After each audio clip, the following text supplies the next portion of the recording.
Hello and welcome back to Sorted Food. You might remember a little time ago we went to a pop-up in London hosted by Josh and Ollie from Korean Englishmen, and Barry and I, we were fed 3 epic Korean toasts, one of which used Picky Wicky's kimchi. So today we have teamed up with Picky Wicky, a Korean food brand. We've given each of our normals 1 tin of their kimchi, and we're challenging them to come up with something different, delicious and downright creative. Ready, boys? Si. You are in for a shock. I got this. In that case, in 3, 2, 1, kimchi! Okay, so first, sugar in a pan. I'm making a dry caramel.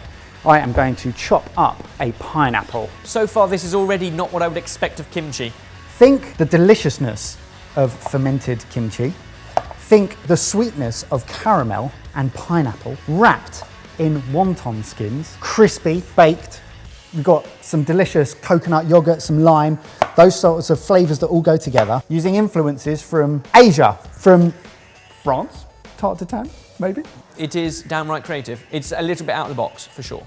I'm kicking off with the kimchi. I'm making a kimchi tomato sauce. Tomato paste, jalapenos, and then our delicious Picky Wicky kimchi. Now, you were obviously there with me at the pop-up, so you've already had this stuff. I not only had it there, I also took a few tins home, and I've added it to pretty much everything I cook now. If my dish involves eggs and or cheese, there's kimchi in it. Yeah, 100%. Or even easier, blend it through mayonnaise or a cheese sauce to put through mac and cheese, or even stir-fried rice. But what's this sauce for, here you ask? This is the sauce for my own pizza, a kimchi pizza. Pan pizza, but with a kimchi tomato base. But why jalapenos if there's already chili in the kimchi? Well, there's chili in this kimchi, but it's not the hottest of kimchis, so extra kick in this for my dish is really important. Interesting, this kimchi, because it is kind of already cooked a little bit in the tin process, it has that kind of sweetness of tomato anyway. Hasn't got the garlic, hasn't got the shrimp, but adding tomato puree, which is super rich and tangy and tomatoey, it's kind of cool. So in this bowl, I've got my kimchi, a ton of kale, undrained can of sweet corn, and then 3 different flours. Today, I'm combining street food from South Korea and India. Now that's a fusion I'm excited for, and I don't even know what it is yet. Hamel Pajong, Korean seafood pancake, mixed with pakoras from India. I'm making essentially all the flavours that you would find from the pancake and putting them into the shape of pakoras. Which are deep fried and wonderful morsels. Love it. Exactly, so it's street food from both places, but combined into something delicious. Can fuse, not confuse. Yes, spaff, not bass. Butter's going in, and now I just want to keep this stirring. So far, Mike, good caramel, pineapple's in, tropical caramel, buttery goodness. I'm down for that. Where's the kimchi going? Into the pineapple, the whole tin. I have tried to make my own kimchi before. Sometimes you just want kimchi because it's delicious and you want to either use it in your cooking or you just want to eat it. That's what makes kind of this whole thing a no-brainer, because this stuff is absolutely delicious. You raise a good point. We've got a big jar on the back there that we've been making our own version, but it tends to be a little bit more potent because it has raw garlic, sometimes some onion in it. I don't think that would lend itself to your dessert quite as well as the garlic-free, shrimp-free one that we're using here from Picky Wicky. It's really delicious. Essentially what I'm making here is a margarita. A kimchi pizza was a nice place to start, but for me, a kimchi battle isn't complete without kimchi fries. But I've already got kimchi in my pizza, so I'm going for a char siu loaded fries that I'm then going to be putting into my kimchi pizza, rolling it into a gyro. Goodness me, that was a few air miles you tackled there. Yeah, we're... Travel the world in one dish. Interesting. So you're taking what is a pizza, Like I said, reclassing it as a flatbread and rolling it around loaded fries. Yeah. With some char siu. Wow. Okay. The brief was creative and fusion. I've just fused everything. I like the fact you're the only normal who's not blending up the kimchi. So you also get some of that crunch from the cabbage and the kimchi, the same as you do from the kale and the corn. You kind of get all the textures going on. The crunch is part of the joy of kimchi, and I think if you're blending it up, you're completely ruining it. Korean seafood pancake is one of those things that I have never made, but always kind of wanted to get to grips with. I like the fact that you're actually taking inspiration and then still not doing it. What do you mean? It will leave us opportunity to do it properly. I would love to do like more authentic Korean food sometimes. Today is all about fusion. So you're complimenting me for doing it, but not really doing it, so that later we can do it. Look at that. That smells incredible. The whole room is wafting of caramelly pineapple-ness. This is too good. This recipe is almost too good for me. This has started to caramelise and soften. I'm going 4 chunks of my pineapple, a whole tin of the kimchi, and 4 tablespoons of my caramel sauce. Look at his face. What do you think? I know it tastes weird. On its own, delicious, but I still think it errs on the side of savoury.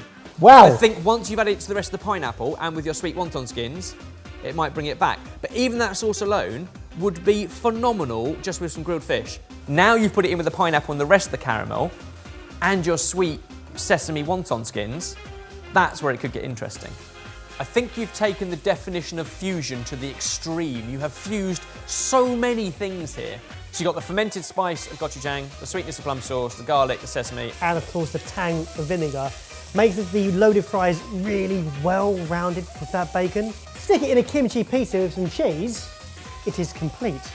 Whilst that bacon's crisping up, I'm going to stick my frozen oven chips into a fryer at 160 and then cook for about 8 minutes. They're going to soak up a load of oil and go super, super crispy.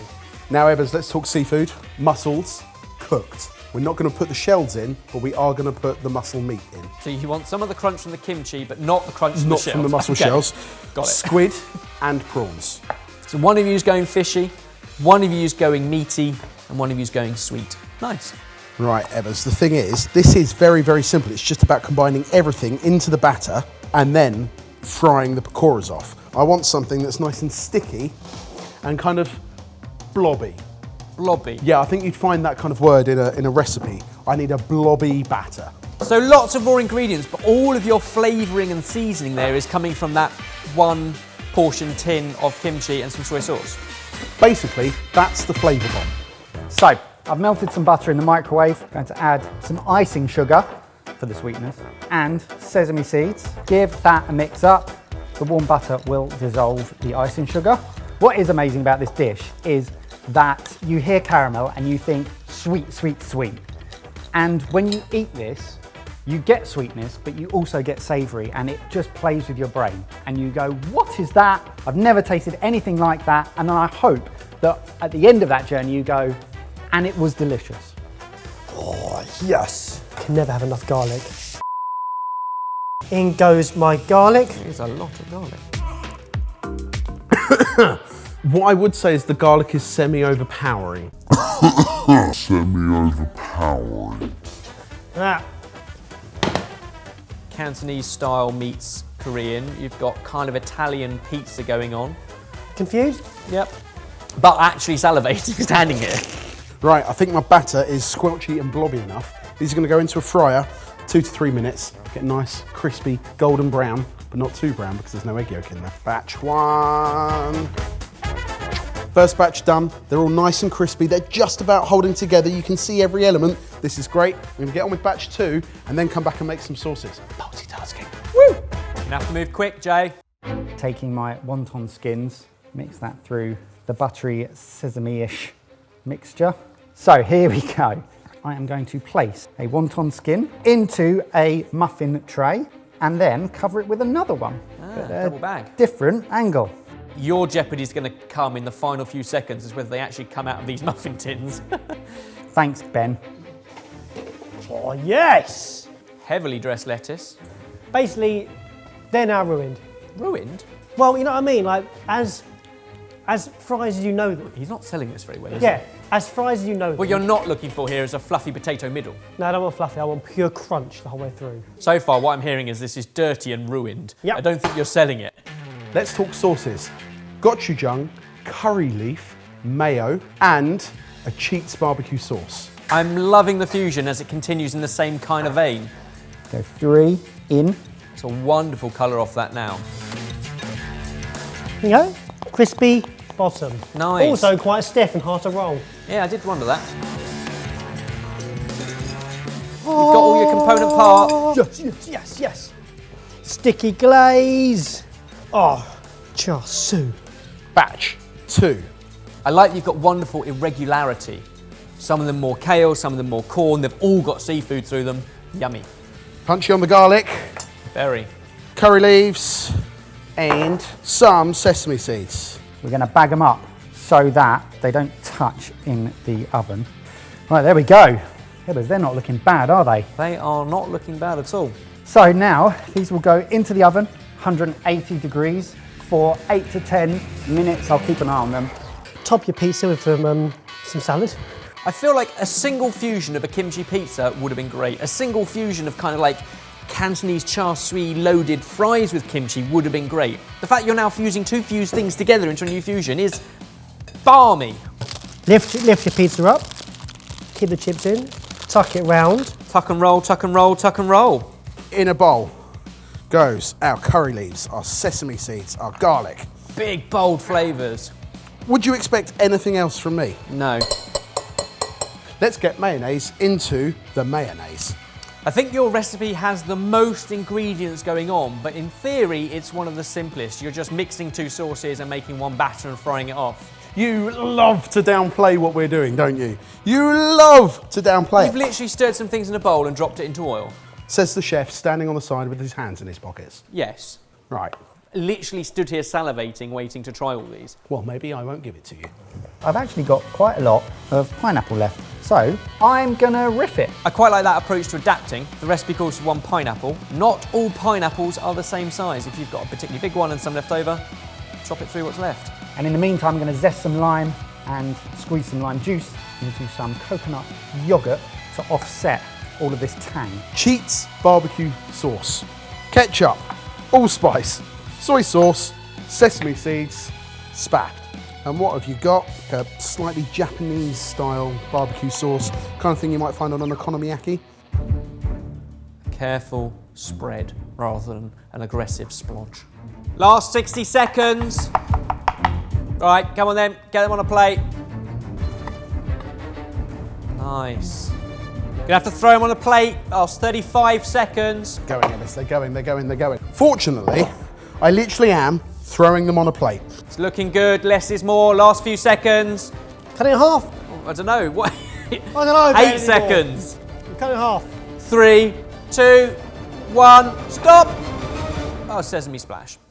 It's definitely a different twist on kimchi. Let's get them into the sexies.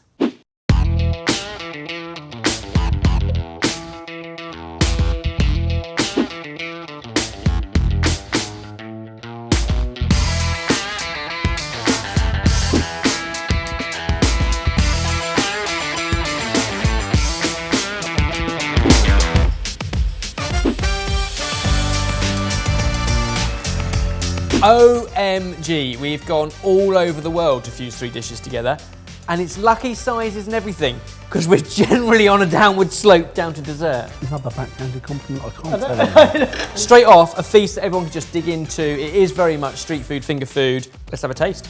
Cheers, guys. Cheers. Cheers. Very excited for this. I'm confused. I think you got the textures spot on, not just the crispy batter, crispy kale, but also the bounce of seafood and wheat corn. I'm still not sure what I've just eaten, but it was lovely. As a fusion of two ideas, it's simple enough, but clever enough that it works. I agree. Shut up. This one. What's that for noise? Cheers. Come here. Cheers. Waves. That takes you all over. It takes you all over the world. And this is the one I'm most intrigued by and most confused by. Cheers. Cheers. I've eaten it and I still don't know what it is. It's pineapple that's still got a bite, but it's sticky and caramelly and now spicy and kimchi-y, and I didn't think that was something I ever needed in my life, but it's really, really tasty. I'm really enjoying it. It's really, really clever. That confused me in the best possible way. Oh, good. Oh. My least favourite today. Not my loser, but my least favourite. I hate that phrase. Yeah. Such a dad move. Is that one. There's just so much going on, and it all does work, and it all works together, but it almost confuses itself. You tried to outspaff the spaff. Which is I have to have a first place. So my winner is that one. It's just crazy. The caramelised pineapple and kimchi. It shouldn't work, but it absolutely does. That is delicious. Yeah! We lost to a kimchi dessert. That's the plate that I want to dig into the most with friends. That is a late night naughty thing, but perhaps a step too far. That is different, delicious, and downright creative. Well done, Mike. Well, over to you guys. Do you agree with Ebbers? Oh, you do? Well, in that case, comment down below, I agree with Ebbers. Also, let us know what you would use kimchi for at home. And a massive thank you to Picky Wicky for giving us the freedom to play around and make some authentically sorted dishes. Yeah. That's cool. Our own brand of authenticity. Exactly. Straight off, a feast that everyone kind of dip into. Enough about your weekend.